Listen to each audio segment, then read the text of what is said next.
Gee Willikers, Batman, we just had an amazing AEW pay-per-view. What are we going to talk about today? We're going to talk about some stupid shit, Robin.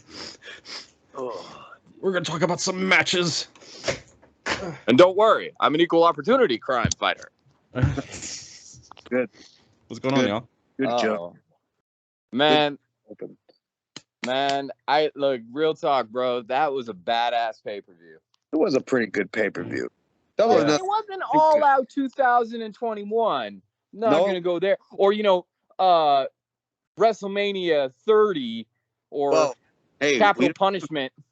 You could say they didn't go all out. It was an Evolution 2016 or whatever year that was. Something like that. Yeah. Something around there, right? It was all right. It was all right. Hey, look, you know what? I mean, not everyone can have, like that one Raw where you found out Hornswoggle was Vince McMahon's son. We can't have amazing shows like that every year, but many wrestling shows can try. What about the Raw where we found out Hornswoggle was the anonymous general manager? That was a pretty good Raw. That was a close second, but where does the most well-timed bedpan shot lay on these episodes of Raw? You get out of this goddamn podcast, Nathan, talking about that piece of horse shittery. Are you fucking kidding me, dude? What do you fucking mean, bro? That is the funniest thing that they ever did, ever. Nothing will beat that. And then Kevin Owens walks in and looks at Ezekiel. You're Elias. You're Elias. No, you're lying. You're Elias. Still not as funny as Steve Austin hitting Vince McMahon in the face. I don't know. Watching Kevin Owens get gaslighted by the entire WWE universe is pretty fucking funny. I don't know, man. That fucking bedpan sound really nice. Well, good. You know what really sounds nice? Double or Nothing? Hell yeah. You know what though? Before we get into it, I need. Thank you. You know what? We got to talk about though. Just I thought this was funny. I saw a picture going around that WWE parked a van outside of the MGM Grand, basically advertising how Money in the Bank is going to be in the same arena as Double or Nothing, and the picture is Cody's face. Yeah, I thought that was pretty funny. Cody, remember when we saw Cody Rhodes? The whole narrative is WWE doesn't care about AEW, but like all of these things that you see just really show otherwise. Well, I mean, that was fair advertising. That was just smart advertisement, because if the guys that are, the fans that are going to the AEW show, they may not realize that at this same arena, if their locals are not far away, they can go to Money in the Bank and they can see Cody, who's the former AEW guy. Just, it's smart advertising. I mean, I guess. I'm kind of this one. I saw the little post on Twitter. I think it's very one of those. It's the same thing as like when Triple H called them a pissant company, where it's like, oh, we're not going to acknowledge that they exist, but in reality, they're totally like kind of acknowledging that they exist all the time. Oh yeah, I mean, as soon as Cody signed on, that was the whole thing. Like a lot of higher ups in WWE basically saw this as a big W for them. That they signed Cody, because like that's what they wanted. You know what I mean? Yeah, and they're proudly displaying it, and they're going to push him to the fucking moon. He's probably going to be the one to finally take over Reigns. I mean, it's not like they should. Yeah, I'm fine with it. Honestly, I'm fine with it. I'm not even a WWE guy, and I'm fine with it. Yeah, no, it's not even like fine or bad. It's just it's funny. Dude, I've always been respectful of Cody Rhodes in a sense of like I respected who he was. Even in the beginning of the fucking company, I was like, Cody Rhodes is, yeah, sure, he pushes his agenda really fucking hard and he can be pretentious, but at the end of the day, a lot of the stuff that I saw him doing, I didn't think of it as pretentious because I was like, oh, well, no, he's putting other people over. Oh, he's not challenging for the world title in his own company. That's kind of like silencing the haters, because I used to say that he would do that immediately, and I respected him and stuff. And I still stand by the belief that I think the biggest bad decision that they made with him in AEW was having him beat Malachi Black. He shouldn't have. He was a dude that it didn't matter if he lost. He was still Cody Rhodes. I think that's when the crowd really started to turn on him too. That was the distinct moment, dude. They were cheering for him every fucking time he would come out. And then when Malachi Black would come out, dude, it was like 3 times as loud. And then he won, and there was just the biggest turn ever. Everybody started booing him. That night, they were booing him. Yeah. I mean, it was the first time that I noticed it. I never thought that really people hated him, especially not the AEW fucking stands and shit like that. Like they were into him for all those years. And there were other rivalries where he would book himself as the heel to get a young guy over. He did for Darby. Yeah. He didn't for MJF, but that's because MJF was heel anyways. And MJF won that rivalry. Like, so, you know what I mean? You can't say that it's not. He did what he needed. He did what he was supposed to do when he was in AEW. He was a top guy who had cemented himself as a top guy. So it didn't matter if he won or lost. Kenny Omega's the same way. He could put guys over like Darby Allin and shit like that. And it wouldn't matter to his loss because, dude, that's Kenny Omega. That's the fucking clean. You're not going to fucking. It doesn't matter if he fucking loses. He's there like Nate Diaz. Nate Diaz can lose as many fucking fights as he wants. I mean, it doesn't fucking matter. At the end of the day, when his face shows up on screen, everybody in that arena is going to go fucking ballistic because it's Nate Diaz. Right. You know, they cemented themselves. And so, yeah, I don't see it. WWE should be booking him that way because he built himself. He worked hard enough that he deserves it. You know, he did what Drew McIntyre did, except Drew McIntyre did it a lot quicker than he did. Mm-hmm. But either way, yeah, no, I'm not. I definitely think he's. I think it was a good move for him because he definitely is the type of person who needs everybody to love him, and everybody in WWE will. Right. Well, you mentioned MJF, so let's talk about that. Before we get into the match that was MJF versus Wardlow, I think we got to talk a little bit about the chaos that was going on this past weekend in the wrestling news. For those who do not know, MJF no-showed a meet and greet, and AEW was not able to get him on the phone. This is what it was reported. Apparently, and then allegedly he had purchased there was a plane ticket for him booked for him to leave Vegas the night before. A lot of people think it's a work. I personally don't think it's a work because what was the gain from that? You know, you could say to get hype around Double or Nothing, but nobody's going to buy a pay-per-view to see, well, let me see if he's not there. I'm not going to spend $50 on the possibility that he might no-show a match. Actually, it's absolutely not a fucking work, and I'm so sick of this whole Hey, hold on now, okay? Now, I'm Vince McMahon creating the wild card rule. I just thought of something. I had an idea, okay? If you look at it from a certain perspective, you could turn it into a work, okay? Now, it could be. Now, this is a very stupid, very Mark, and I'm going to be completely honest. This is probably like really bad WWE booking, thinking about it. But you could look at it from the perspective of, they were trying to get the fans to think that MJF was scared. And so he was trying to run away. The reason that I don't think that is that's not how they booked it. Because obviously there was a tweet. There was a tweet Friday night where MJF said, "Fucking LOL, fuck this place." He had issue because Tony Khan had brought up about his contract. There's apparently AEW wants to sign him to a contract. Like they want to extend his contract. They'll give him more money, but they want to extend it. Give him more money because apparently there's a lot of heat with the original AEW guys, with the ex-WWE guys, because the WWE guys are making more money. And MJF has said he doesn't want to re-sign right now because what he wants to do is he wants his contract to expire and then he wants to do the bidding war. He wants WWE and AEW to fight over him. Hell, dude, any of those companies. Which, by the way, I'm going to be real. FTR is apparently trying to do the same thing. And trying to go back to WWE, though? No, they're not trying to. Well, I don't think it's that they want to go back to WWE. I think they want the contract to expire to see how much money they can make. I don't, they want to see. Well, the problem is a lot of these ex-WWE guys, apparently MJF was only making, I think, I forgot what they said, like $130K or something like that, and that's like just as much as like an NXT superstar. I don't know if this is true. But he basically wanted, more money, and they're like, "We'll offer you more money, but with a contract extension because we want to keep you here." Okay, so that's what.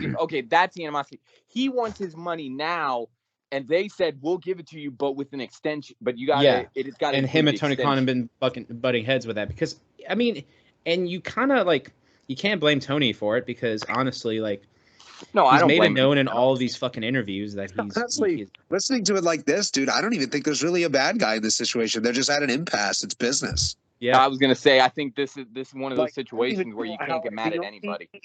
I was gonna say the only animosity that would be coming from it would just be from the fact that it's an impasse, and it would be a different story if he did no show, the pay-per-view.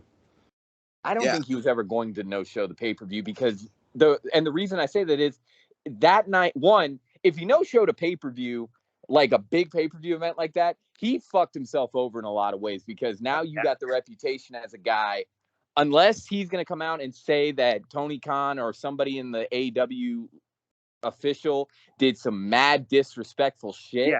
Or maybe they paid him. Maybe they had to have resolved it, right? Because you're seeing all these reports come out. This can't just be I don't know. Well, the thing is, I don't know. Okay. He clearly no-showed, and we know that. What we know is he no-showed the meet and greet. We don't know if the booking of the plane ticket was real. So I'm kind of almost wondering if maybe there was animosity and heat, and he no-showed the event to kind of stir shit, and he's had fightings backstage. But what happened was he was going to be on Double or Nothing regardless. Yeah, because it's about Wardlow. That's what the show is about. And he'd be fucking over Wardlow, who I'm sure he's good friends with in real life. That was a big thing for me when I saw the reports coming in, because I'm just like, if you do not show up, like, you're done. You know what I mean? This is like, people were talking about Sasha last week. This is bigger than Sasha. Like, if he walks out on that rivalry and doesn't show up at Double or Nothing, like, right? It's not like he won the TNT title and they did the shit, and they booked him like fucking shit. He was a guy who's been booked as one of the top heels in the company, and he now has to put over his former bodyguard who's about to get a big push. I was just saying, Cody, I'm going to be real, dude. Arguably the heel of the company. Nobody gets hands down. The heel of pro wrestling right now, I think. MJF is the best heel. I think he's the best. I think he's the best out there. I think going back, this is kind of an old argument personally, like when you think about it, but when people were saying like, MJF is just the new Miz, and Miz came out and defended him and being like, no, he's not the new Miz, he's his own thing, right? Yeah. You can't even compare him to the Miz, because I'm going to be real, there have been times where the Miz has been over. Not in his hometown. I mean, like, MJF is a person that won't be over anywhere that's not Long Island. I mean, he will come out and it will always be a shower of booze. Just because that's just, I mean, he is that. He just personifies that. He's said that even before he was in AEW. He would just Miz just seems so PG compared to MJF. Well, you know what the difference between the characters are? Miz is annoying reality TV show celebrity piece of shit, and MJF is the fucking rich snobby kid who grew up with a bunch of money and thinks he's better than everybody. That's the difference between the characters. Yeah, the Miz is based in television fantasy, whereas MJF is more a real douchebag. MJF went to a private school. Yeah, like he's the only other person I could say that would. You went to SCM, huh, Wes? I'm gonna laugh like I know what that's about. Ha ha ha ha! Yeah, it's a private school where we used to go to where we lived. Private schools. I know about private schools. I've heard of those in television shows. Yes. Never seen one. I've never. Been about that private school up here. Some dude Shaq. Yeah, right. How about that fucking match though? Let's talk about that fucking match, bro. We called that when we were saying it has to be a fucking squash. I'm so happy. It went great. 10 fucking power bombs. I got scared. I know that was the other thing that we called was it has to be at least 10. I got scared though when he got to about like 7 because he kept taking so much time in between him. I'm like, oh, one of these is going to be like a fucking punch to the face, and then you know, and then finally on 10, he got full dick in his face. Like, yeah. Last powerbomb, MJF's balls were in Wardlow's mouth. Like there was like a point where you could see into Wardlow's nose because his balls were just pushing his nostrils up. Like Wardlow had a good few sniffs of that fucking crotch. I noticed that. It was a good moment too, like when they came out, because initially when Tony Schiavone came out and he was like, you know, Wardlow, you're now all elite. Oh, yeah. I knew what was happening, and I was kind of like, oh, are they really going to do this? But then as it happened, I'm like, you know what? that probably does still mean a lot for the dude because he's always been involved at MJF since he's showed up in AEW. So now he's really, this is the kickstart for his singles push, Even when I hated him, I used to say, maybe Wardlow would be cool if he was his own thing because he has the build to be a singles competitor. But when you just have him as MJF's lackey who just carries the ring in his pocket, he's not fucking cool. They booked him to be fucking cool, this whole rivalry. And I said in TikTok video when Cody, I don't know if Cody, did you even post those? I didn't. The audio was all choppy. I didn't really feel comfortable posting them. I made a joke when that happened. And I said, I hope he's not the next Colin Delaney. Because yes. Oh, wait. Yes. No, I did post that. I did. Oh, yeah. Good. Because that was a solid joke. I mean, really.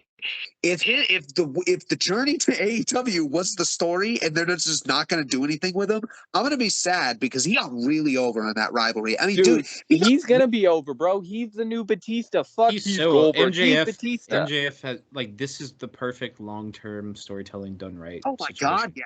It's better. I'm going to be completely honest. This is a way better long-term rival storyline than having MJF and Darby. I think probably the best long-term storyline that AEW's had thus far. I don't know. I'll go that far. I'm gonna say it's at least up there. I can't put it's in the same tier. I don't work in top 10 lists. I work in tier lists, okay? Because I can't choose a favorite. So it's in the same tier as the fucking Kenny and Hangman. Oh, dude, yeah, that was really good, man. Man. Dude, those seeds were planted since day one, man. The first instance of the downfall of Adam Page and then the redemption of Adam Page was him losing to Jericho on the first episode of Dynamite. Yeah. I mean, that's a day one. I've been saying, I used to say throughout that whole fucking rivalry, this is the one that's going to be long term. It's going to pay off eventually because he was a dick the whole time. I mean, it was so obvious that they were building for something, and then all of a sudden they were tag champs, and I'm like, oh my God, let it fucking end so that you can just hate each other already. Because I just hated the romance. It was so long. It was way too long. That was like a 2-year-long storyline. But to get back to Wardlow, I gotta say, man, I think he's gonna get an amazing push. I think it's gonna. So. He has something special, dude. Like he's built like the big badass bouncer, like a Batista, and everybody says Goldberg and all this shit. But he can fucking go, bro. He does swanton bombs. The dude is athletic as shit and can do a lot of these. He can have a large variety in his moveset. And that's something that you don't see with these big guys all the time because it's just hard. And he's young. They need to push him. They need to let him build, let him have some rivalries. Don't rush him too quick, but eventually give him the TNT title. Dude, I literally said that last night to Emily as me and her were watching it.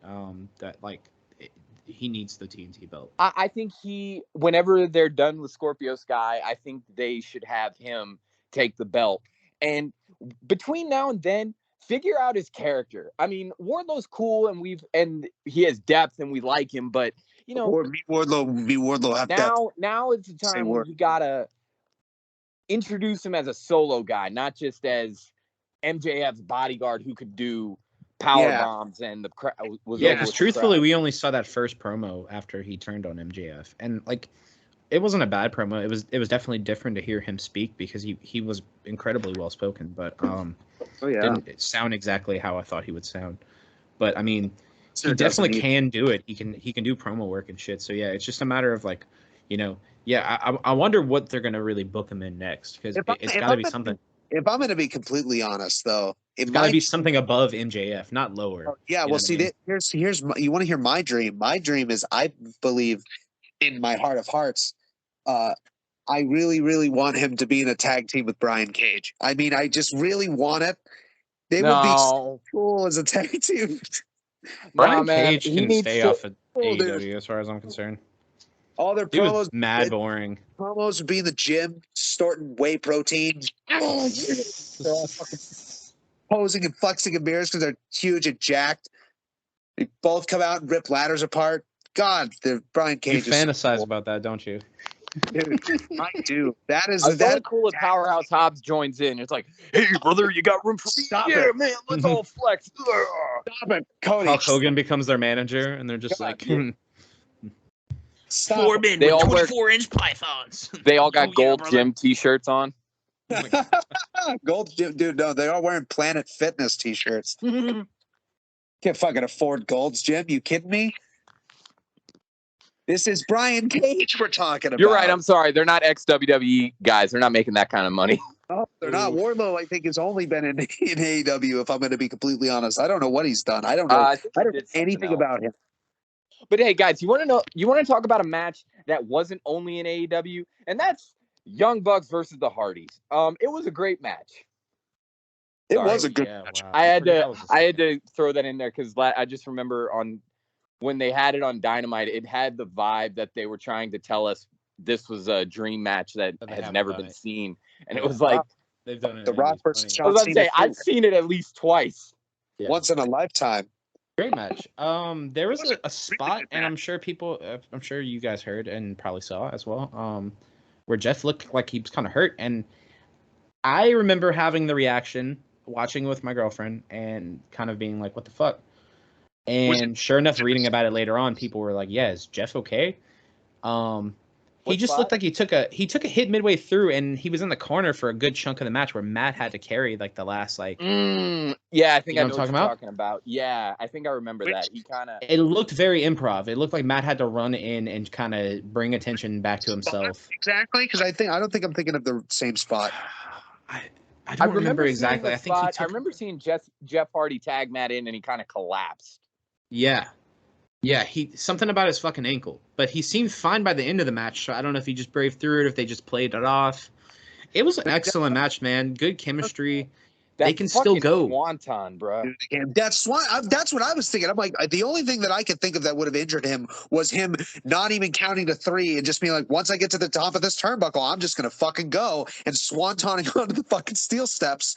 And that man did a full fucking spinning. That match showed me that they can still go. They have to be slower paced because very realistically. They are not at their prime. They are not at their prime, but I will say this. But fucking, oh my God. They're not at their prime, but however, they are still the fucking Hardys. You know what I mean? Like, they can still deliver. I'm enjoying it while I still can because exactly. Matt, I swear to God, is on his last leg. The dude, he is... Since the Sammy But you know he impressed me. He impressed me because even though I know he's had shit with his back, you can kind of see how he's hunched over a lot of the time. Well, he doesn't look the same. He's starting to look like a lot of wrestlers do when they get older and then they start wrestling in like gyms and stuff.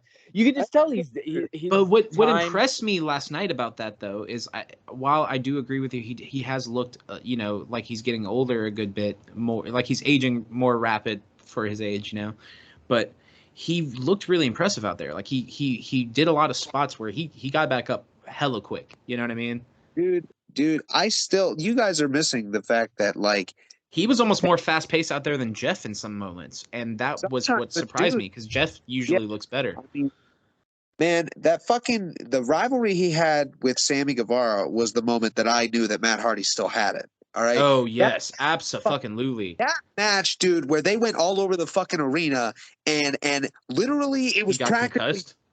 Yeah, it was literally fucking Mick Foley versus Undertaker, Hell in a Cell, because he was like, "We're done." Everybody's like, "No, we're done, Matt. You can't." And Matt's like, "Where the fuck's Sammy Guevara? Oh, you go to the fucking ring." He was like so fucking fever dreams, and I was like legitimately scared. It just like clicked back, and then the fact that they did the spot and they still climbed that thing and threw him off, still fucking what? I was fucking blown away. I was what an OG, and then his wife was even pissed when furious. AEW went under flack, but I will say I remember when fucking balls of Matt Hardy all pissy about something he did. Dude, probably that. I mean, nothing but respect to him, though. They called the match. It was over, and then Matt was like, "Sammy Guevara, we're not done with this shit." He was snoring. He was out, and then he came back to as they're trying to call off, sits back up, gets back up and starts running down the fucking like backstage area looking for Sammy. I was absolutely insane. In that moment alone, I was like, Matt Hardy, you are actually cooler than your brother a little bit right now. He's a fucking legend. You were definitely cooler than Jeff, and that's the thing. Like, always favorite. I did want to mention, like you have guys like Punk who are in his 40s, but like as far as I'm concerned, in his prime, we'll get to that. But for the Hardys, it's clear they're moving slower, but there's the storytelling, the match, so good. I mean, that match was all the spots. Really, I was shocked because again, this match we've seen it before. It has happened at least twice, and not including last night. And it's like it was still fucking. I mean, of course it was the Young Bucks, but that was seriously probably so. That was the best tag team match I've seen in AEW thus far. Here's what I gotta say, man. 22 started. The Hardys, man, they looked great. The match was awesome. I think that spot with at the end where he did the swanton on that, I forget which Jackson it was, but onto the steel steps. Oh yeah, God. Onto the steel steps. That was fucking. First off, that looked rough. Looked like it hurt both of them. But what I'm gonna say is, he was just this like, is the shit I want to see. I want to see their farewell tour. Give them the great matches while they can. What I will say, and I do hope, don't give them the tag titles. Yeah, they don't need a tag. They don't need it.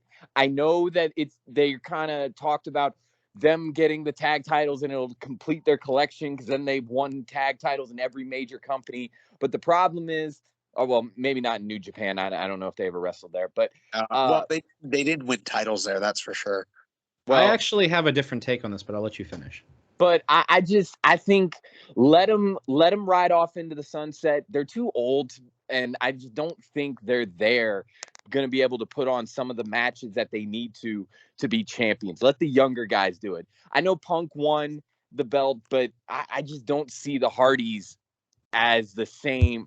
I don't see the Hardys where. Okay, let me rephrase this. I think the Hardys are closer to the sunset than Punk is.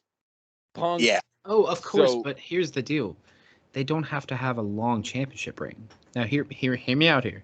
If they end up warming up more and more through this last run, say give it 2 months from now, right, and they're performing at a decent caliber, like better than what we even saw last night, why not? Put it on them. But here's the thing. You put it on them. Whoever beats the Hardys for the fucking belt, they get put over to the fucking moon because you just beat the fucking Hardys. You set a stipulation. We're putting our belts on the line. If we lose, the Hardy Boys are done. And then that's how they go out. They go out on a loss with the fucking belt around their waist the final night. That would be a fucking good. That would be a good fucking. You could put somebody over to the moon like that, man. Yeah. The House of Black. If you book it right. I'm not saying like they should do a championship run. I'm not like. I mean, we'll see. But I'm saying if they do it, you could book it right. If you don't do it too long, maybe so. But I don't see it. I guess that's just me. They're kind of old. It's just. I feel like if you put the belts on them, it's just so that you can say, "Hey, the Hardys have the belt." But I don't think I don't think they're at the caliber where they can be putting on championship matches, tag matches all the time.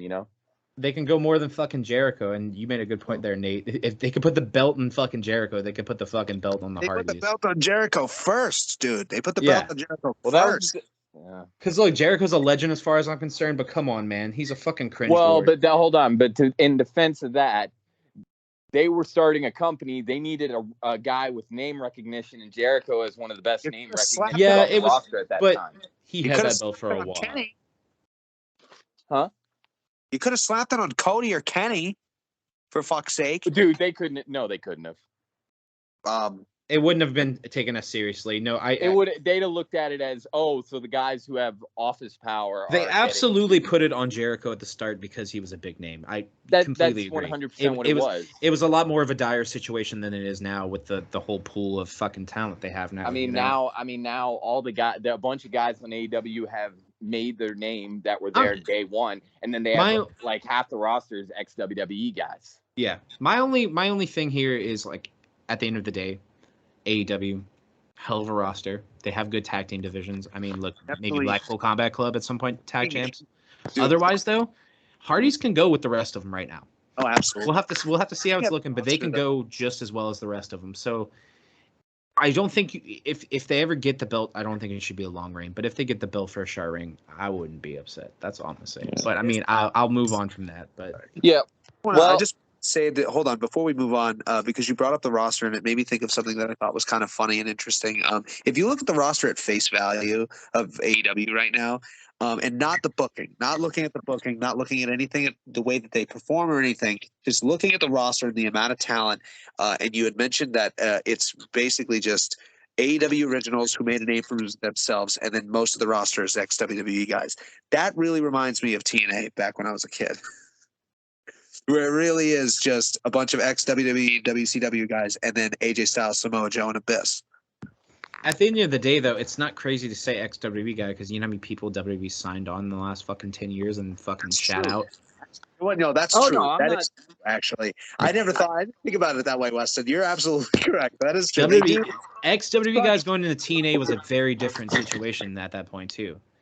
But yeah, I just thought it was funny, the comparison. That's what I said. Not the booking, not the situations, just looking at the amount of talent that AEW has and their actual AEW originals that you see that are big names. They're going where the money is. Where the fuck else is there the money except for WWE and AEW right now? Impact, we're talking about it right now. Impact is fucking third tier, fourth tier. Like, no, Impact has a hard time getting 100,000 views a week. I mean, Impact is struggling, and they've always struggled. I don't know how the fuck they managed to stay afloat. They stay within their means. New Japan guys make, because like you gotta, it can't be a fucking cheap industry there. Like New Japan's you know, you have your hardcore fans here, but like New Japan's fucking big out there too, you know. That's what I'm saying. Is like you want to go where the money is, fucking go to fucking New Japan and make a name for yourself, like Kenny did. I mean, look at what they're doing with the Forbidden Door now, you know. Oh, dude, I'm actually kind of excited for that because if Kenny Omega is not fucking there, I'm gonna be fucking upset. Yeah, it makes no sense for him not to show to return to that in some degree. At least show his face. Well, you know who showed their face last night? Huh? You know who? I'm sorry. Go ahead. No, I was gonna say, you know who I want to see just because we're bringing up Kenny Omega. I want to see him and Malachi Black have a rivalry because he's been gone this whole time. I'm sure eventually they will. I know, but it just needs to happen. It's just because that match would be lit. They're both super hard strikers. You know what I mean? I mean, different styles, but still, they're both fucking strikers. Well, you know who showed their face last night? Ember Moon. Hell yeah! Debuting during the at the end of the Jade Cargill and Anna Jay match. Yeah, I freaked out. Honestly, that was good. I haven't seen Ember Moon in a while. I don't. What is her name now? Hold on. Let me ask Jeeves. Athena, thank you. I won't even need to go to Twitter. I said ask Jeeves, but I was going to go to Twitter anyways, just because that's where I saw it last. But Athena, yeah, that's cool. She's cool. I fucking loved her when she was in WWE. I was so sad when they did literally nothing with her, and then she was injured forever, and she came back. Stopped watching WWE right when she was like hitting her footing in WWE. I think it's a super cool signing. I can't wait to see what she does. Dude, I hope they do something with any of these fucking girls because they really haven't done much still. Like they signed big names, but they still haven't done anything with them. Well, see, that's my problem with the women. And AEW fans, like the marks, they seem to always go to this. Like, well, it's still a young company. Y'all just need to be impatient. Everything's fine. They're going to find their way. They're just not ready yet. And it's like, dude, it's been 3 years. How long does it take to have a good fucking rivalry? I'm not fucking saying... They've signed women who have been in good rivalries for years. Fucking all of the ex-WWE women. Why is it basic shit? Why do they not have a lot of...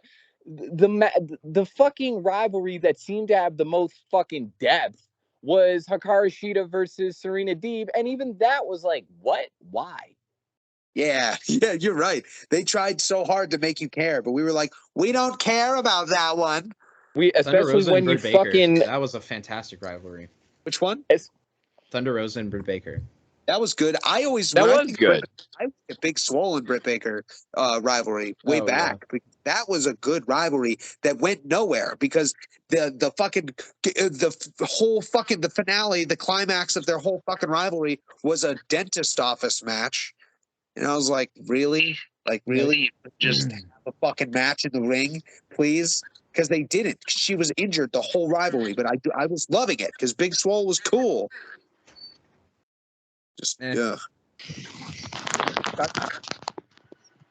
At the time, she was really the only cool thing the women's division had, at least in my opinion. I know Britt Baker was over as fuck, but, you know. Here's the thing. Do you think Ember Moon's going to be the one to end the undefeated streak of Jade Cargill?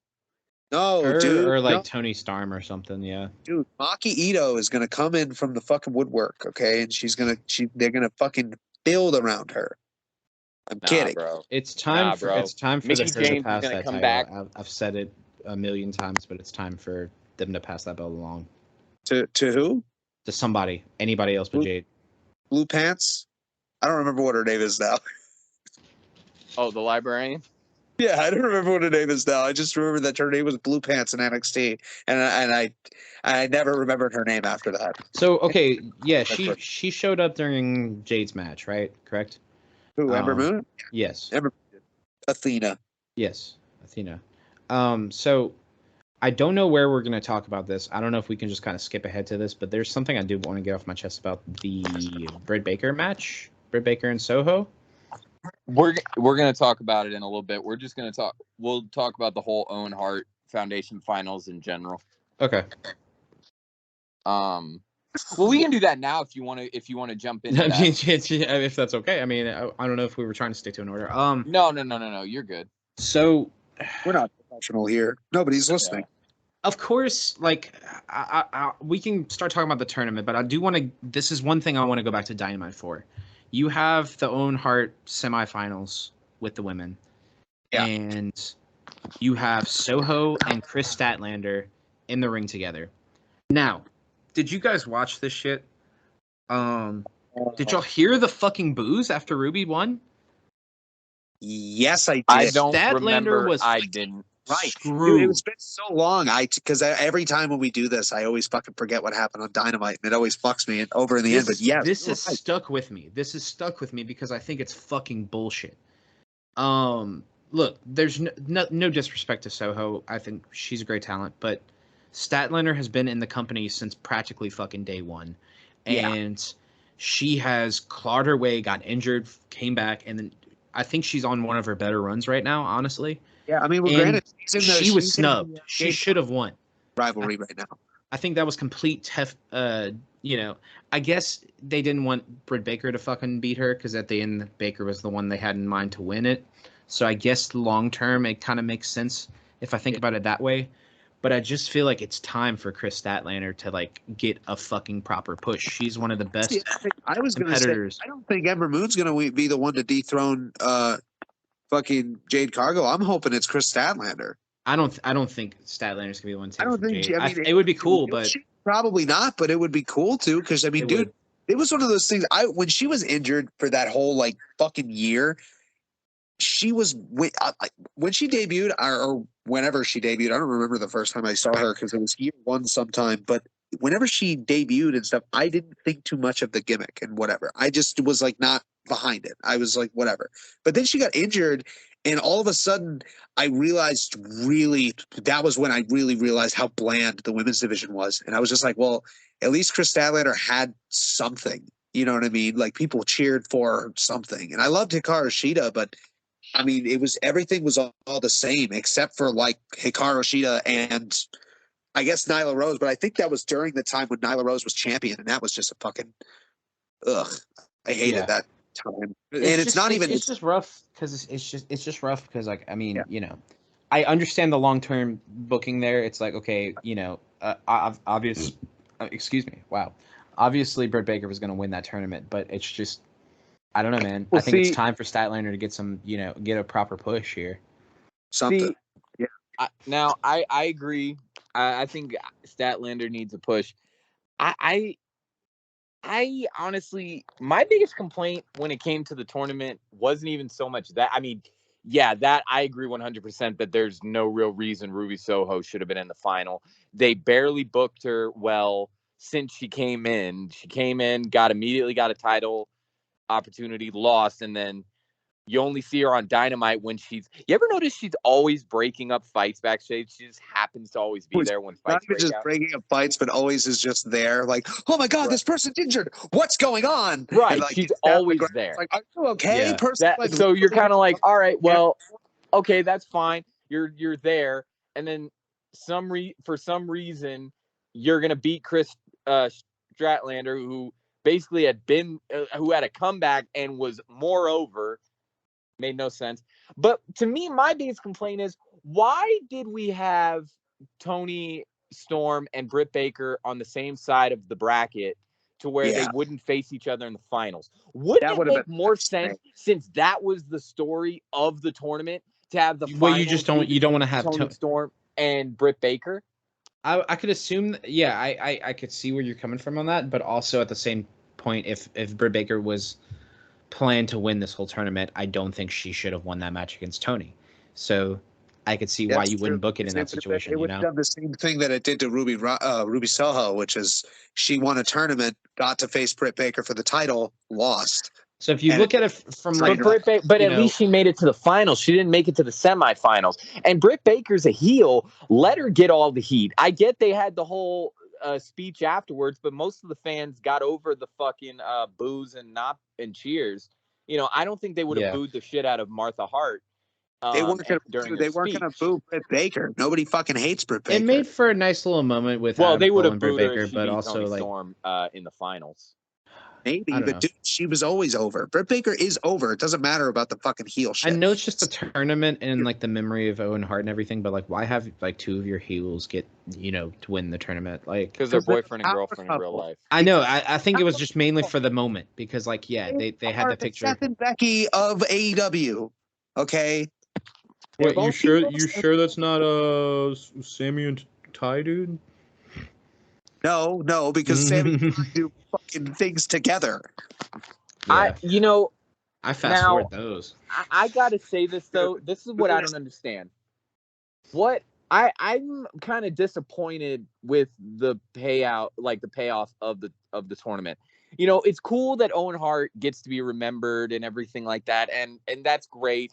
The speech she gave at the end, no real complaints about it, because she's honoring her husband, who she didn't want to honor in pro wrestling for a long time because of the shit with WWE. Tony Khan apparently extended an olive branch, made her feel comfortable and happy to be able to honor her husband. Good. I'm all fine with that.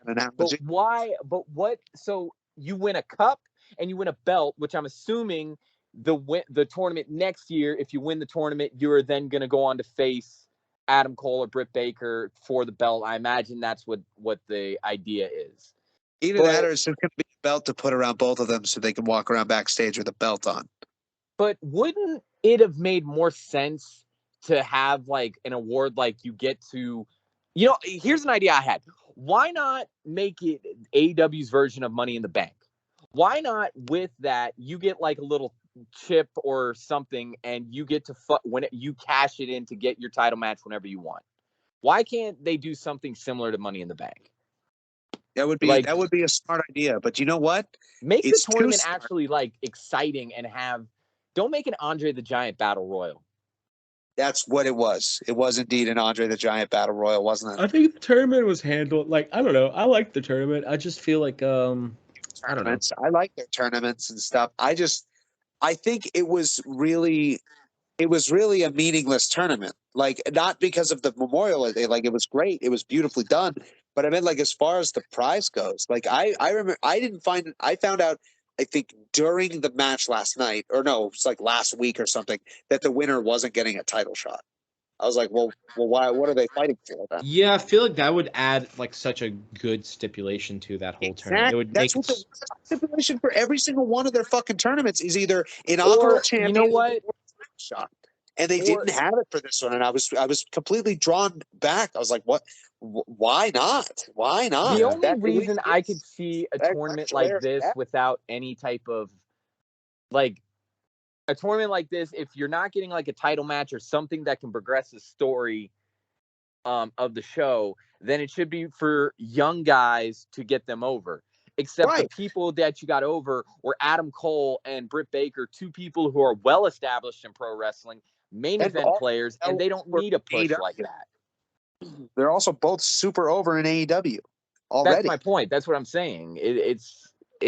That's my complaint. The matches themselves and the tournament itself were fine, and from that, if that's all it is, okay, fine, whatever. But I just kind of, with all the hype they gave around it, I wish they would have gave us more of a payoff. You know, something, especially considering there was a good people that could have been in that final spot instead of Ruby Soho that would have made it interesting. But they made all the matches super fucking obvious who was going to win. I think some of the matches, but yeah, I don't know, man. The match against Samoa Joe and Adam Cole was a fucking fantastic match, though. We'll say that. Yeah, no, let's move on to the other one. We've been talking about Britt Baker's match most of the time. Samoa Joe and Adam Cole was a fantastic fucking match. Thought it was pretty good. They put on a fucking clinic. It's cool to see Samoa Joe out there and doing it again. You know, a lot of people, you know, including myself, kind of thought he was done. You know, they had him announcing on fucking WWE. It's cool. I like this whole run that he's been having thus far. Yeah, I don't think I've ever really gotten to talk about him that much, but it's. No, I really hope that they do something with him whenever they do with Ring of Honor. Like when Ring of Honor starts back up again, whatever they do with it, I hope he at least goes over there. Oh yeah, he could run shit there. Samoa Joe. Exactly. That's the point. It's not because he's too small for AEW. He could run Ring of Honor. Like that would who needs to go to Ring of Honor? Samoa Joe. He's with champion. He's gonna go. He's with Ring of Honor, but yeah. That, but I meant for the sake of like when he debuted, dude, at that pay-per-view, it felt like he looked at home. That looked like his place. When he showed up there, I was like, give him everything that this company has. Give it to him, because he just looked and had the presence of like what Undertaker has. And it's not comparing him to Undertaker at all, but it was a small enough company where there wasn't enough big talent where he's just bigger and better than everybody. He's the big fish. He's like the big guy. Yeah, no, absolutely. He's like, oh, fuck, dude, that's a big fish. That's a big fish in this little pond, and all these other fish are about to get fucking eaten. All right, and that's where I hope, because he can't do that in AEW on Dynamite. I mean, he can, but you're going to run out of fish soon before he has to start chasing big fish, and you're not going to be able to have him just win everything, you know. Yeah. Whereas if he's in Ring of Honor, dude, you could have him be on a fucking like tirade, fucking huge, big, long, fucking spanning undefeated streak or whatever. You could do whatever you want with it. You could book him like a fucking monster, because all of them are fucking basically developmental anyways. You know, he's the final boss at that point. Yeah, definitely. Good. It's the same with like I hope PR stays and goes to Ring of Honor and keeps the titles and goes and runs fucking house over there, because honestly, they need a big guy. A better example for Samoa Joe would have been he could be what Chris Jericho was for Dynamite. You know what I mean? He's that sparking interest. But speaking of, like, I mean, you know, I don't know. That was a hell of a match. Yeah. Well, guys, let's move on to American Top Team versus Frankie Kazarian, Sammy Guevara, and Ty Conti in a mixed trios match. I don't give a shit. I have nothing to add to it, so you guys can talk about this one. I watched it after it aired, and I fast forwarded it. Full disclosure. I actually ended up having to miss that match. I had some shit I had to get done real quick. Like a bathroom break. So to sit through that, I was the only one. I sat through it by myself. I just didn't care. They booked it like shit. I don't fucking care. The match could have been great. If I missed a great match, I'm sorry, but they booked it like shit, and I gave zero fucks. Yep. So I don't know what to tell them. I don't know what to tell you. We've said the same thing a million times. Can we just move on to the next one, honestly? Let's move on. Kyle O'Reilly versus Darby Allin.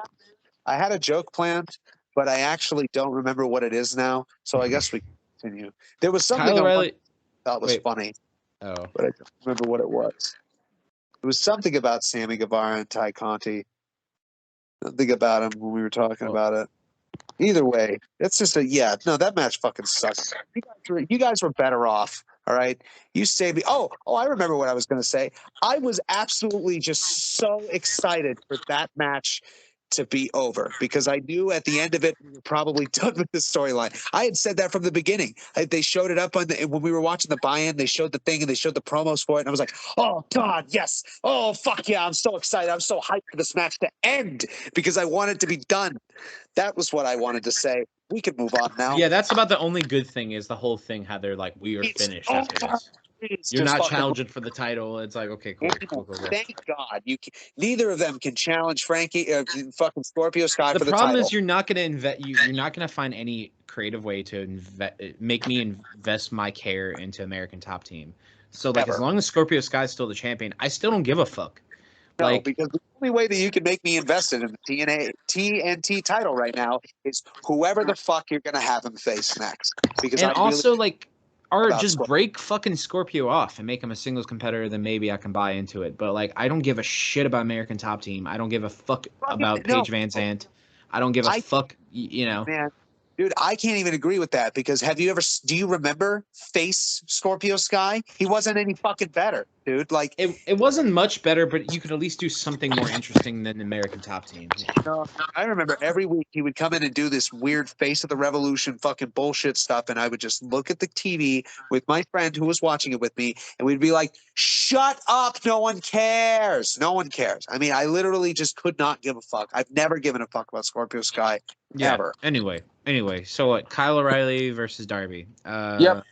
Great match. I don't have anything crazy to say about it. I feel like Kyle O'Reilly, took out Sting or whatever, but like it didn't feel like there was like much of a lead up to this one. It wasn't. It was thrown together because neither of them were on the card. Yeah, I feel like the booking was just like, think we have nowhere for either. Because Darby wasn't booked in anything. It was a good match though. I'm surprised they gave the win to Kyle. I'm not. No, Kyle needed the win over Sammy. Yeah. Kyle has more to gain, but Darby, he's lost a lot. But I feel like, and I hate to say that because usually anytime Darby is involved, and even Kyle O'Reilly, his matches have been really good. His match that he had for the semifinal, or I don't know if it was necessarily the semifinal, forget, but his match in the Owen Hart tournament was great too. But I don't know, man. The match felt very kind of just like thrown on there, Yeah.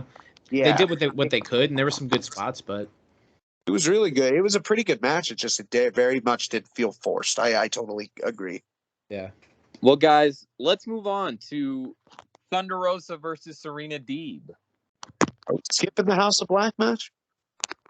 Oh shit! I'm sorry. We skipped the House of Black match to go to the Owen Hart. I forgot about that. Let's talk about that because actually I have a lot to say on that. I know Nate has a lot to say on it.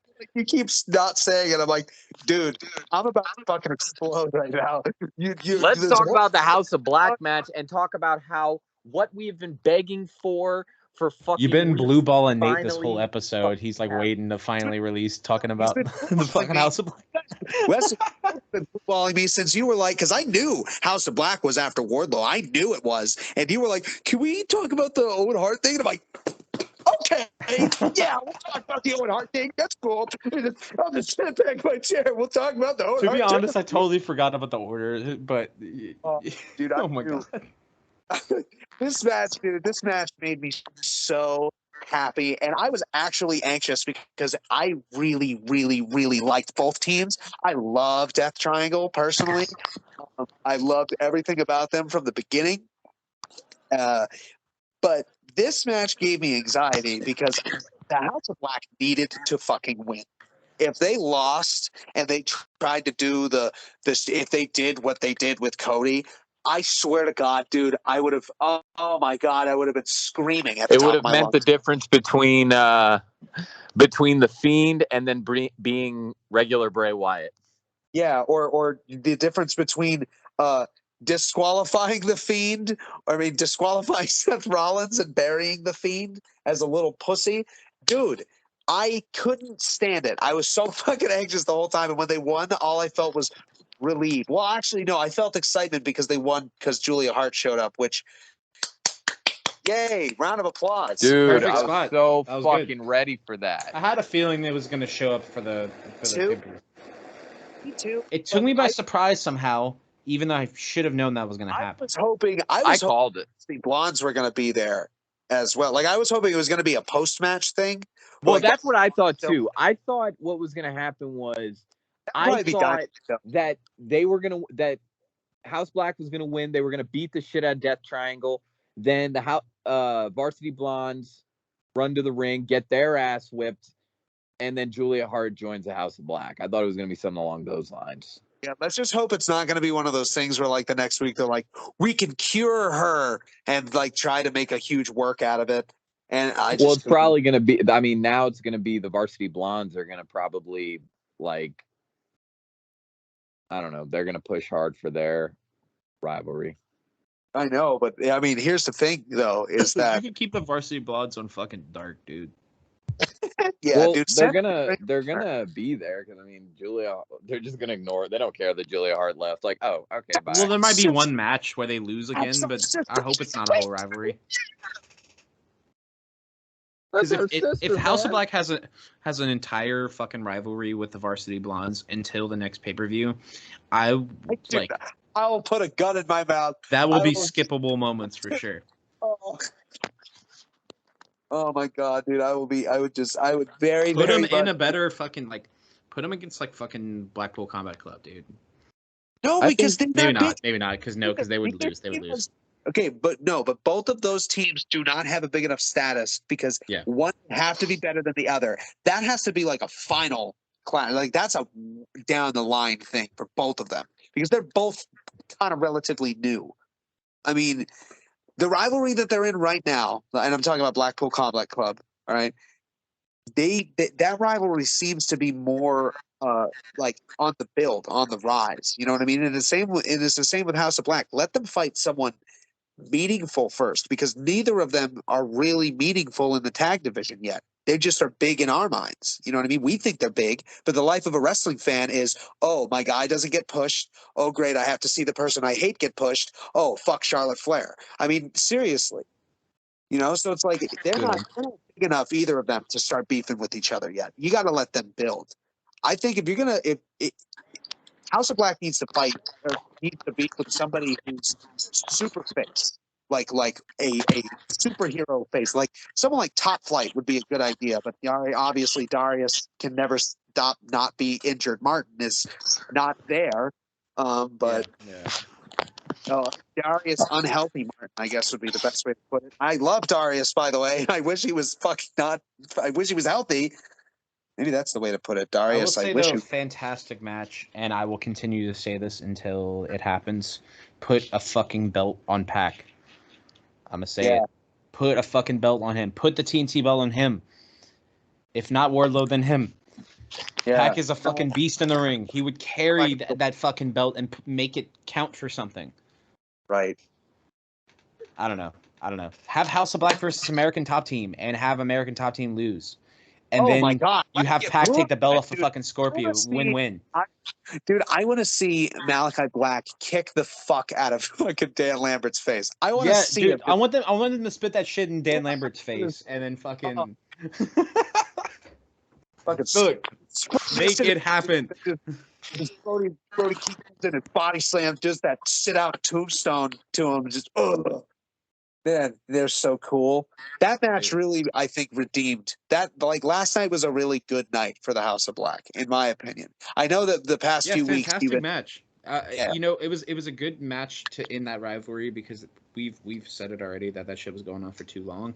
Way too long because people got injured and whatever, and they started two rivalries at once, and so everything got convoluted and fucked because everything was all crossing with each other and none of it made sense. And like, here's an idea: if Julia Hart got infected, why isn't Pac or Phoenix or Penta infected? You know, like because they're just that fucking badass, dude. Because we're too badass for you. We're too cool for your drugs. We don't believe in your holy scriptures. Get out of here with your religious bullshit, Malachi Black. We'd rather not have face paint in our face and a contact in our eye. Like, it was one of those things where everything got fucking confusing because I will say the match fucking delivered though. That match did. Like all the spots where they would try to run and like the other one would like slide in and they would look at each other. How they did that a few times. Yeah, that was such a nice touch, man. I really enjoyed that one. They need American Top Team's a good choice, especially considering they're both coming out of rivalries right now. But the problem with that is you got to wait until Scorpio Sky's not TNT champion because Malachi Black needs a world. He shouldn't be fighting the TNT title. Well, no, yeah. Malachi Black can just take the title off of Scorpio. Yeah, I'm okay with that. I'm absolutely fine with that. Let Malachi take the title off of CM Punk. No, what the fuck? No. MJF's gonna do that.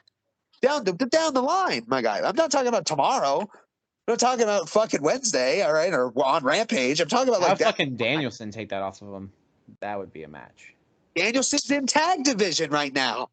He could, yeah, and just like the House of Black could have, one of them could have a belt. Fucking Blackpool Combat Club could have a fucking belt. A singles guy. I mean, you never know.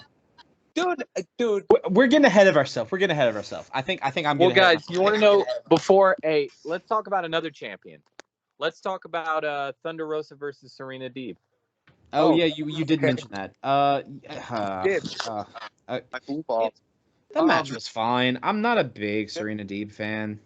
Not me neither. I will say I was more interested in this as far as depth is concerned, more so than Hikaru Shida, because the Hikaru Shida one I never gave a fuck about from the beginning. But I didn't see, and then the Shida one, like that whole rivalry went on way too fucking long too. Right. See, Thunder Rosa and Serena Deeb, their history goes back. Match. Yeah, but here's the thing: is they have history in the sense of when Thunder Rosa debuted in AEW, she was NWA Women's Champion, right? Mm-hmm. She had a match against Britt Baker, she lost, and then she went back to NWA. Defended her title against Serena Deeb and lost. And then literally 2 days later, or however many days later, she booked a flight that night, went straight to Jacksonville and debuted on Dynamite with the title. And it still had Thunder Rosa's face and everything on it.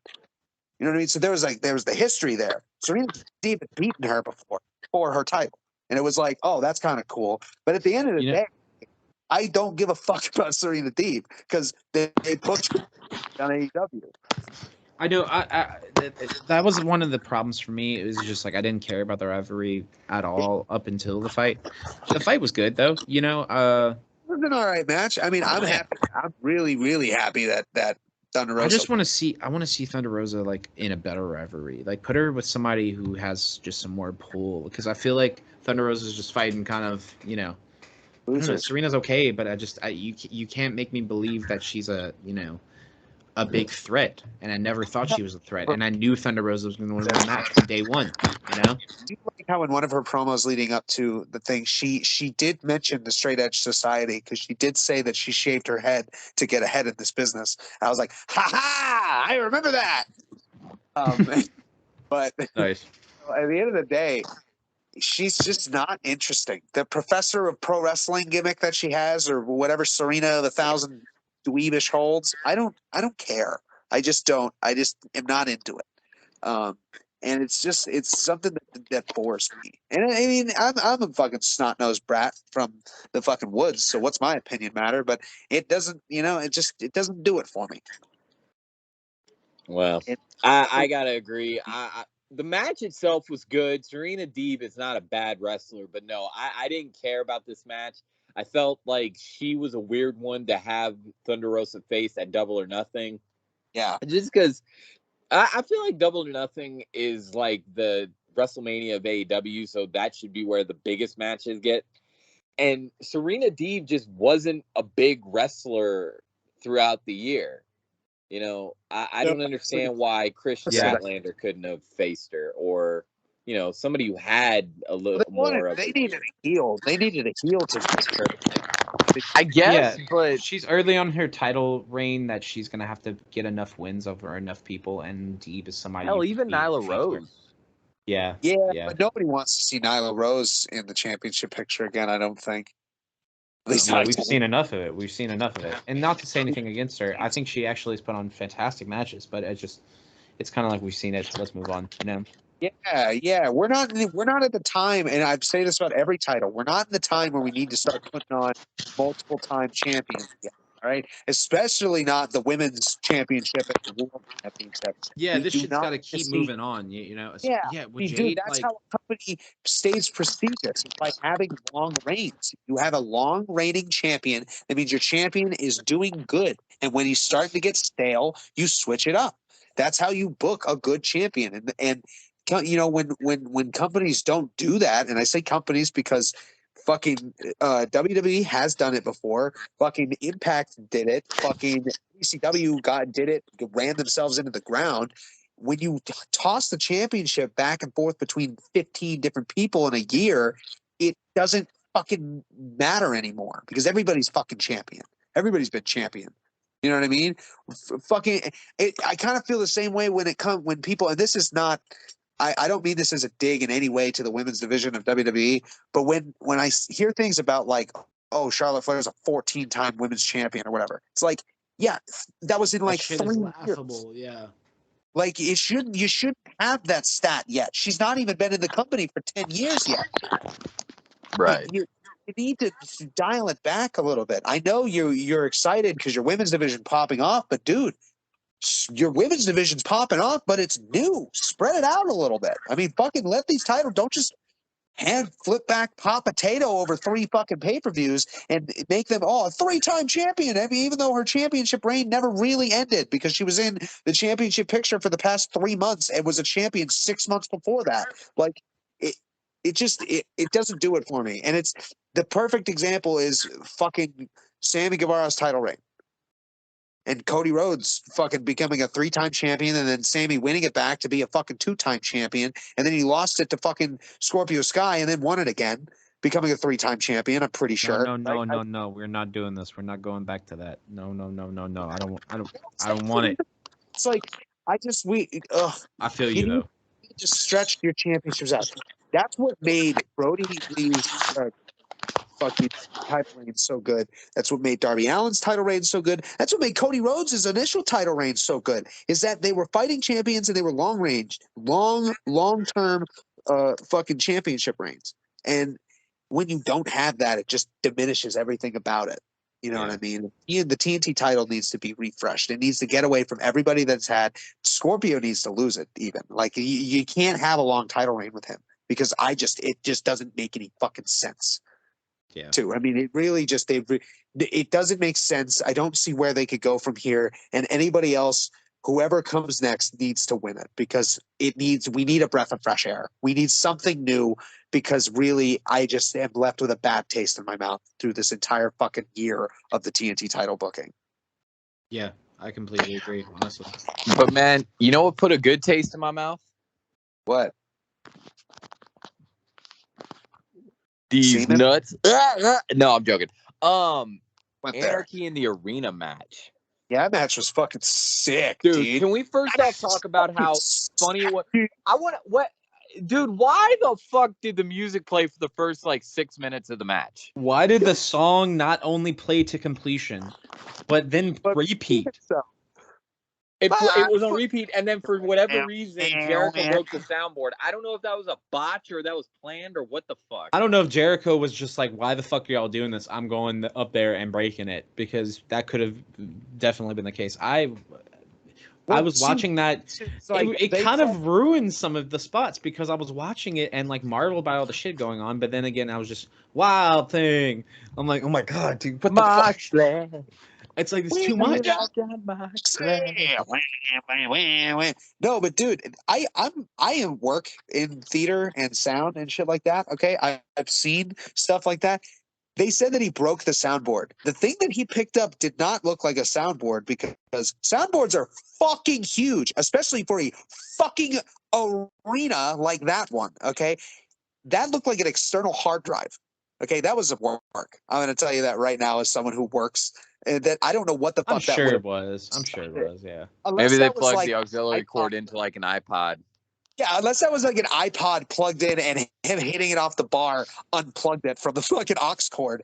That was not a soundboard, I can promise you, because I have a small soundboard. It has 4 channels, okay? It is way bigger than a fucking, that was like the size of a phone. Okay, no, I don't believe in the slightest. I laughed my ass off when he pointed it at the camera and slammed it, and then the music stopped. Because I'm like, what the fuck did he just do? What was that? That didn't look like a soundboard. I'm like, no, he fucking didn't. A soundboard that small for that big of a fucking arena? I would like to see the snake that they got the whole fucking thing plugged into, because that's a big fucking arena. That's a lot of fucking amps. Besides the soundboard, though, God, sorry, the match was really good. I just thought that was so fucking funny. Oh, I have no complaints. The match was great. I kind of was bummed that they didn't want to do a Stadium Stampede. I thought it was going to be just what I thought it was going to be was a lot like what they normally do when they have those kind of chaos type matches where they just fight around the arena, but they don't go backstage too much.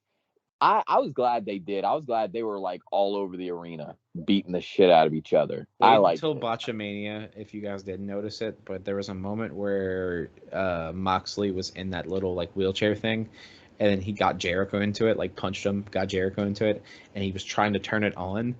And it cut to like some other guys wrestling, and then the camera quickly cut back to them, and Jericho's like all hurt, like leaning over Moxley and trying to turn it on with his hand, even though he's hurt.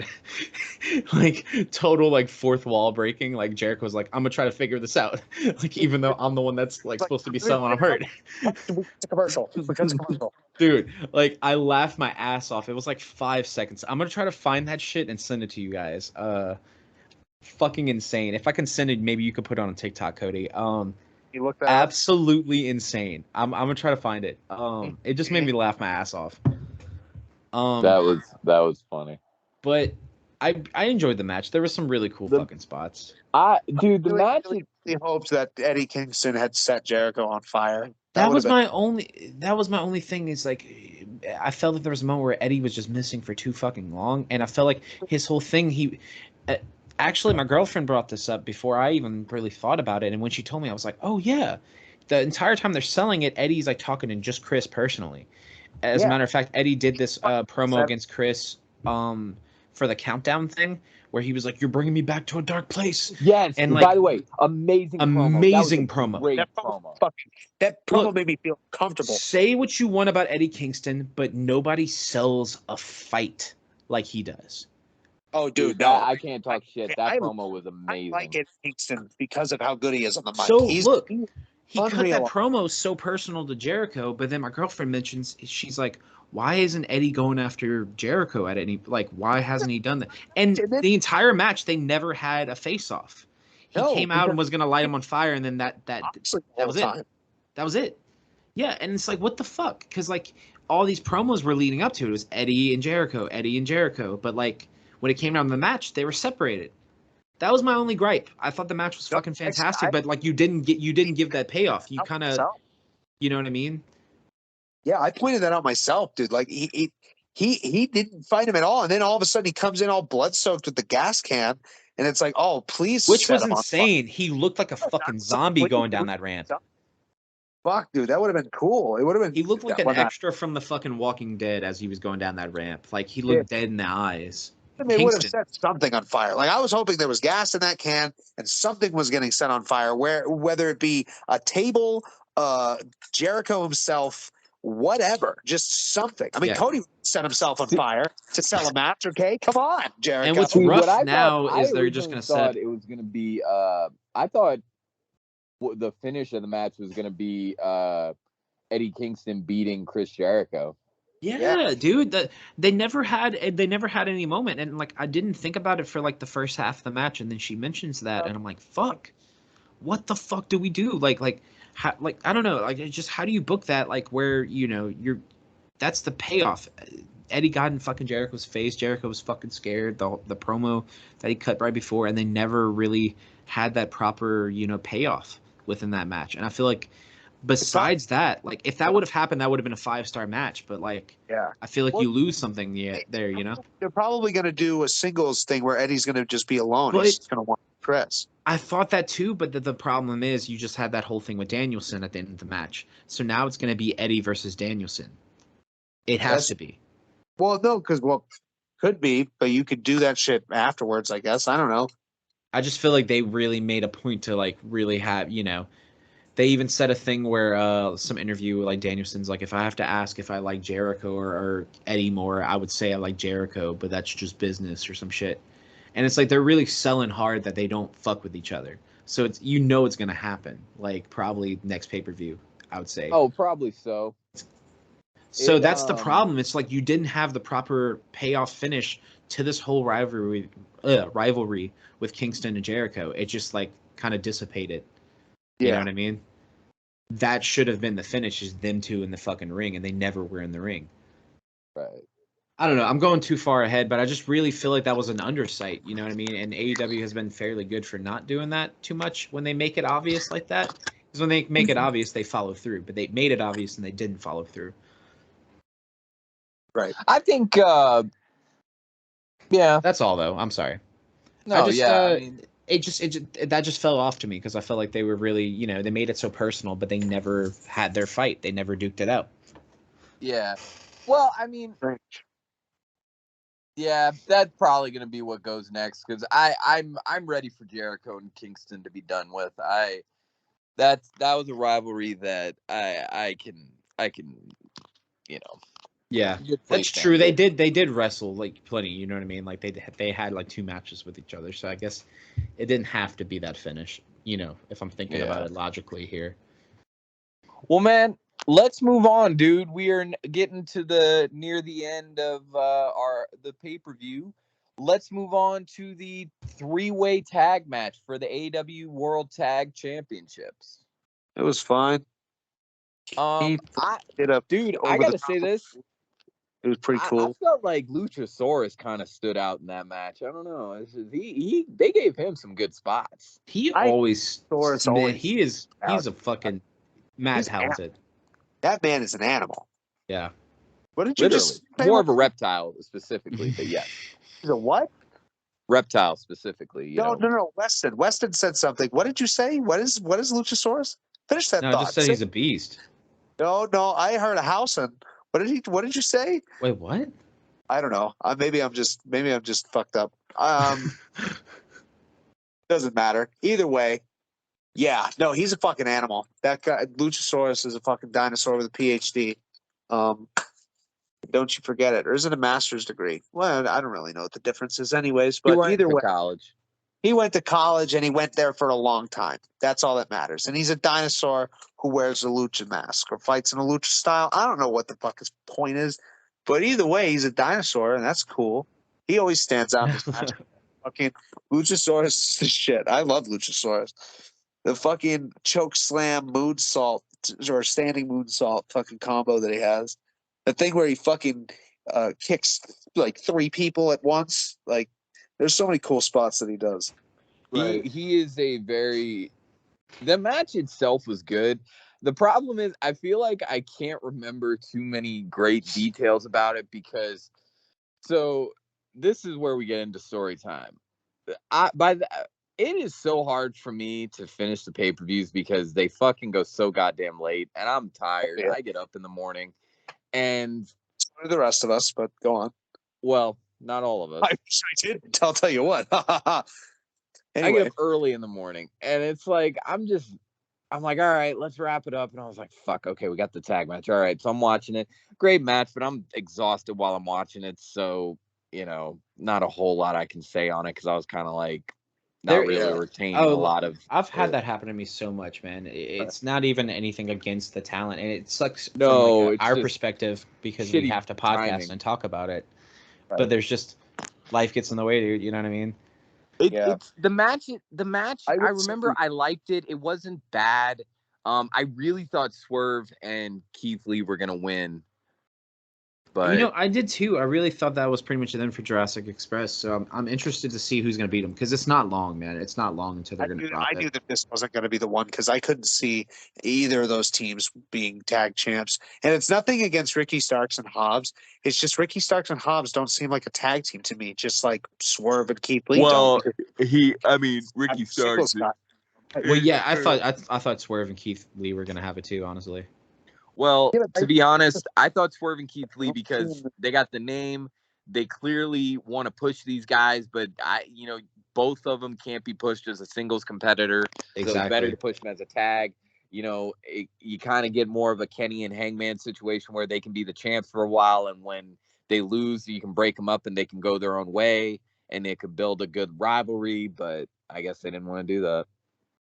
Well, it might not be over. They could still get a rematch or whatever, but it could be down the line. Like, that's the thing is, if they're a tag team, build them up as a tag team. They've been a tag team for like 3 weeks, and then they got a title shot. It was like, okay, I don't see them beating Jurassic Express, who were AEW originals and been fucking working their first real title shot. They got it and won.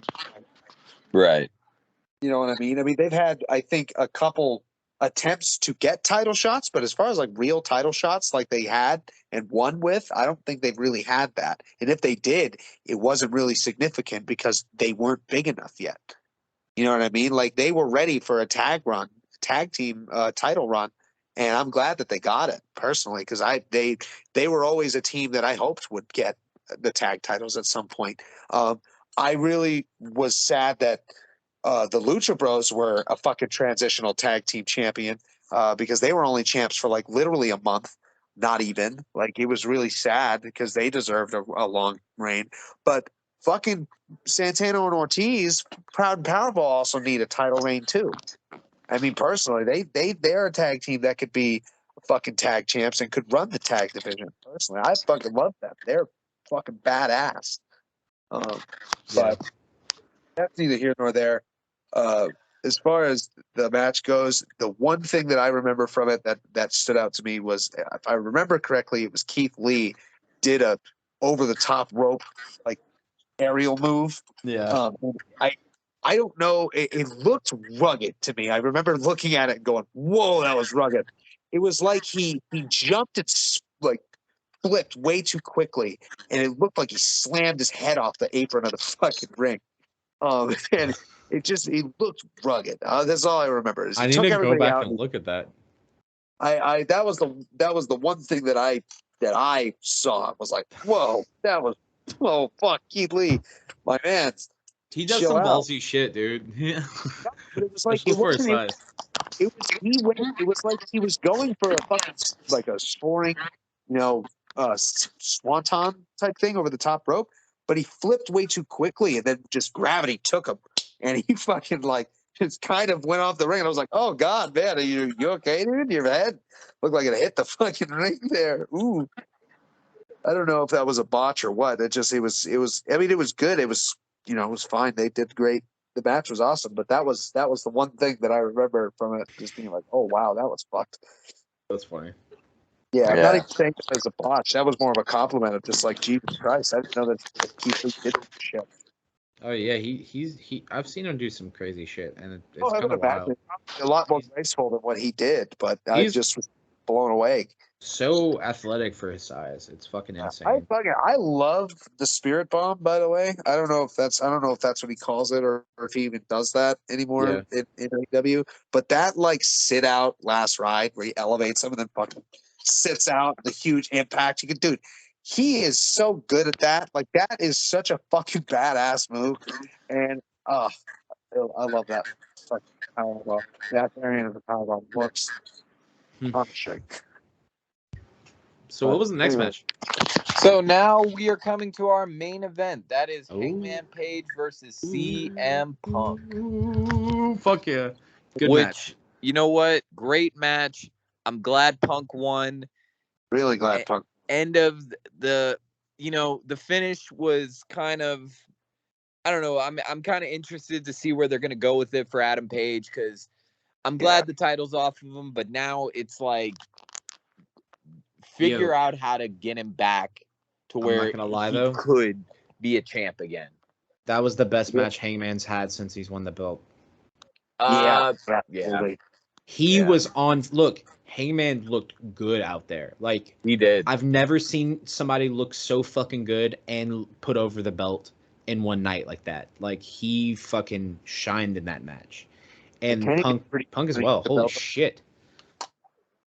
I'm so stoked that Punk's champion, of course. But yeah, I do want to give Hangman credit where it's due. Like he really put it. Like I kind of wish Punk wouldn't have tried to go for the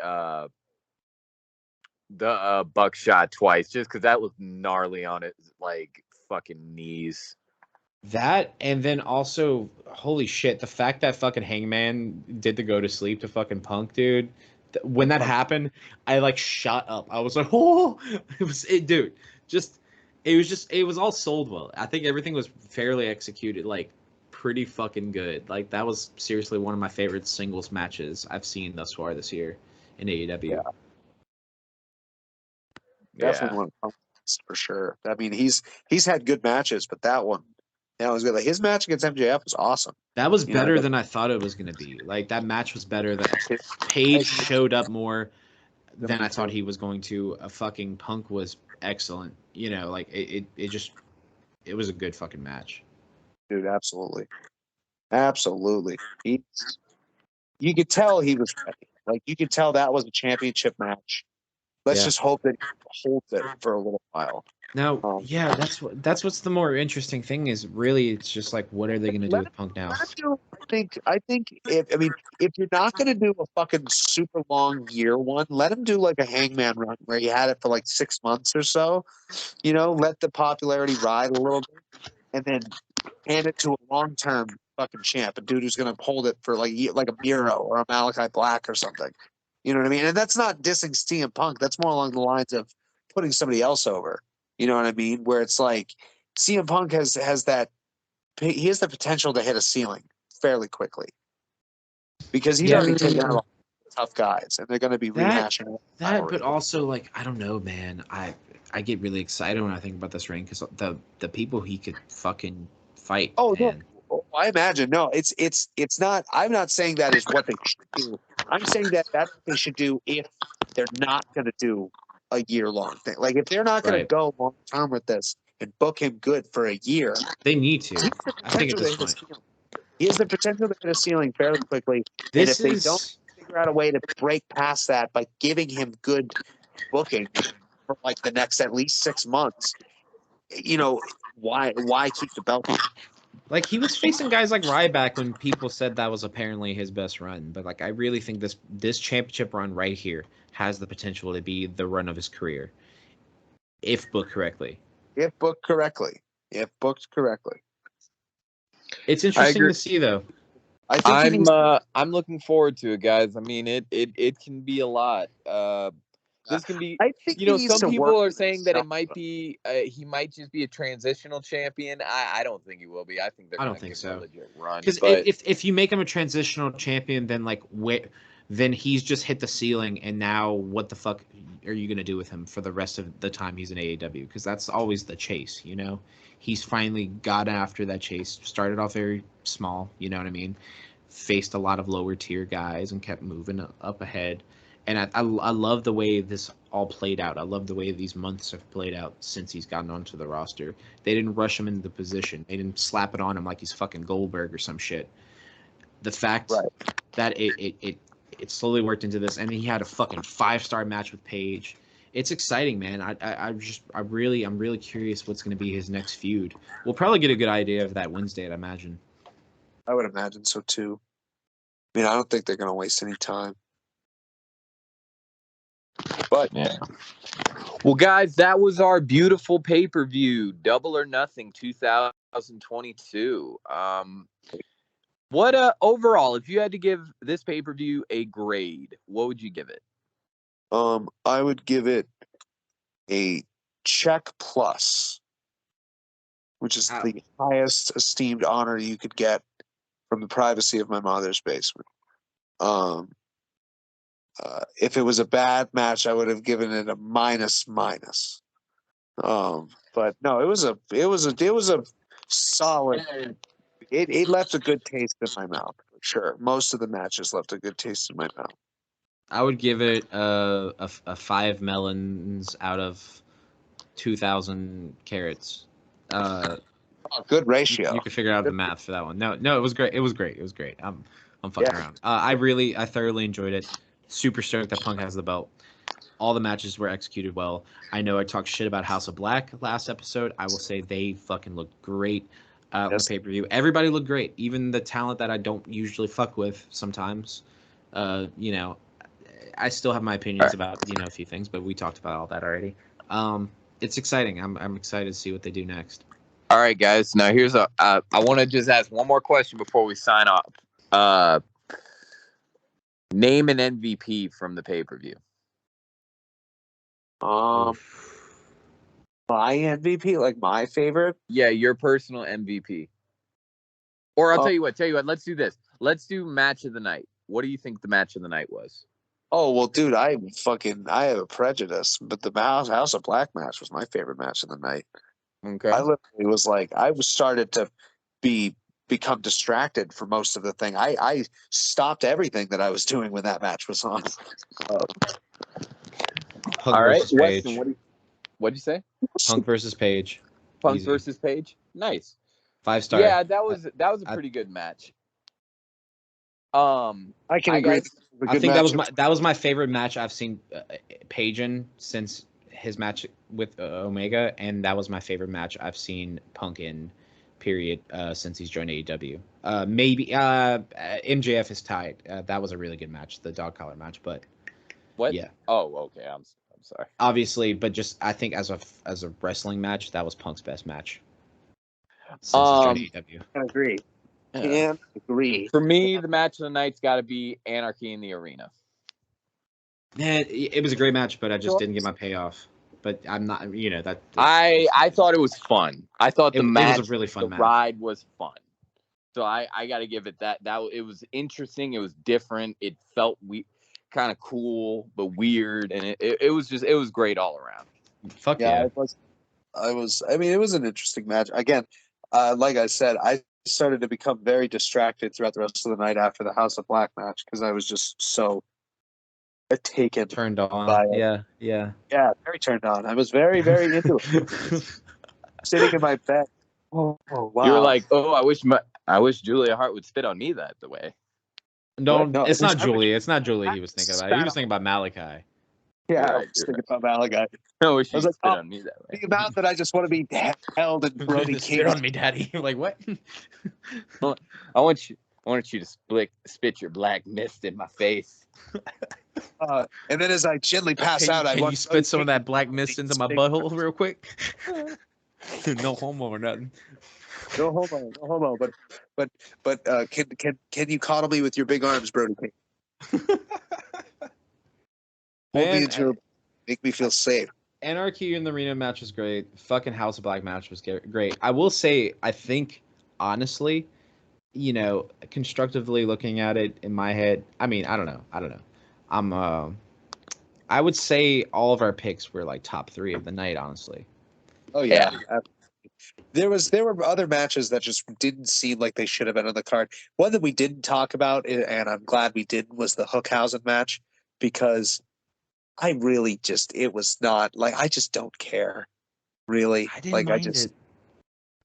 I didn't mind it. It was on the buy-in, and that's exactly where it needed to be. But for what it was a good match. For what it was, I liked it. Yeah, it was fine. I mean, it was fine. It was cool to see Danhausen wrestle, I guess. And he actually did a couple little things that I was like, okay, he can move. Cool, but at the same time, I'm just like, dude, I don't care. All right, Hook, you're way better than trying to do this weird Rock and Sock Connection knockoff. Okay, he's way cooler than this. He doesn't need this. And I know it's super over, and I know this is a very, very controversial opinion. But I just don't give a fuck. It's okay to not be a fan, though. Like, I mean, yeah. I'm not faulting you for not digging it. Do I hate AEW because the fans love Hookhausen? No, I could give 2 shits. I stopped watching AEW because of Hookhausen. Like, okay, that would be dramatic. That would be where, like, I've seen that shit in like Instagram posts. I'll, like go into the comments because that's when I see something I don't like on Twitter or Instagram. I go into the comments to see if I'm not alone. And like, not only that, but like, there's also like, I feel like anytime you think you have a hot take, I guarantee that there's fucking like 15,000 people who have completely worse and way shittier opinions than yours. Oh my Anytime God. you think you have a bad opinion, trust me, it's not that bad. No, I know. I'm just saying, like, I'll go through comments, and I agree with you, dude. I'll go through comments, and I'll just not feel bad anymore because of the stupidity. You see, just and my favorite thing in the world. There was a thing where they had like the tag team rankings division, and the whole like there was so many people in the comment section like, "Acclaimed gonna get a title shot." I'm like, never gonna get a title. Never gonna happen. I was seeing postings that like it was like TNT Time Warner wants to get Roman Reigns on AEW, and people were like, yeah, they should definitely do that. And I'm just like, can y'all please stop? Never gonna happen. That's the head of the table. He's on Raw. They've given him everything, even when the fans hated him. Okay, so no, yeah, that man is not leaving. Okay, he's John Cena. Deal with it. I don't know, man. I'm getting ahead of myself. It was a good pay-per-view though. I really dug it. A good pay-per-view. I'm excited to see, you know, post Double or Nothing is always interesting. So I'm interested to see where they're gonna go with everything. Well, guys, I think that's a good place to call it. Another great week in pro wrestling, great pay-per-view, and man, you know, as much as we bitched about some shit, there's just a shit ton to look forward to, and I can't wait to watch Dynamite this week. Yeah, me neither. I am so excited for Dynamite this week. Hell yeah. Well, that's it for this week. We'll see you next Tuesday for the House Marks podcast. Take it easy, fellas. Take it easy. Y'all have a good one, guys.